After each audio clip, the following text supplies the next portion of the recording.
এরকম টেস্টি বেগুনের ঝাল করতে গেলে ফার্স্টে আপনাদেরকে পোস্ত বাটা নিয়ে নিতে হবে, তারপরে পেঁয়াজ বাটা, টমেটো বাটা, আদা রসুনের পেস্ট সব একসঙ্গে মিশিয়ে নিতে হবে।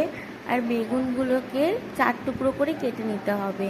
তারপর কড়াইয়ের মধ্যে সাদা তেল দেবেন।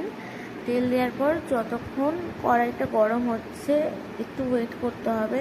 তারপর তার মধ্যে হলুদ মাখানো বেগুনগুলো দিয়ে দিতে হবে, দিয়ে ভালো করে ঢাকনা দিয়ে ভেজে নিয়ে এইরকম লাল লাল করে ভাজতে হবে। এইরকম ভাজার পরে বেগুনগুলোকে এক এক করে তুলে নিতে হবে। বেগুনগুলো যাতে না পুড়ে যায়, কিন্তু আপনারা খেয়াল করে ভাজবেন। মাঝে মাঝে একবার করে ঢাকনা তুলে কিন্তু দেখেও নিতে হবে যাতে না খোসাগুলো পুড়ে যায়। তারপর এর মধ্যে কালো জিরে, শুকনো লঙ্কা, তেজপাতা দিয়ে ওই পেঁয়াজ, আদা রসুন, টমেটো বাটাটা দিয়ে দিতে হবে।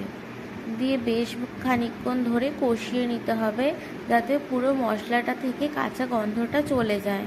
দেখতেই পাচ্ছ বন্ধুরা আমাদের মশলাটা কত সুন্দর লাগছে। বন্ধুরা তোমরা আমাদের পেজটাকে যেখান থেকে দেখছো সাবস্ক্রাইব করে দিও। ইউটিউব থেকে দেখলে সাবস্ক্রাইব করে দিও, আর ফেসবুক থেকে দেখলে সাবস্ক্রাইব করে দিও। আমাদের ছাদ বাগানের রান্নাঘরে অনেক সুন্দর সুন্দর রান্না ছাড়া হচ্ছে। এরপর এর মধ্যে লঙ্কা গুঁড়ো, হলুদ গুঁড়ো আর পোস্ত বাটাটা দিয়ে ভালো করে কষিয়ে নিতে হবে, কারণ ভালো করে না কষালে পোস্তের একটা নির্দিষ্ট গন্ধ আছে, এই গন্ধটা বাজে লাগবে খাওয়ার সময়। তারপর এর মধ্যে একটু জল দিয়ে দিতে হবে। জলটা যতক্ষণ না ফুটছে ততক্ষণ এর মধ্যে বেগুনগুলো ছাড়া যাবে না।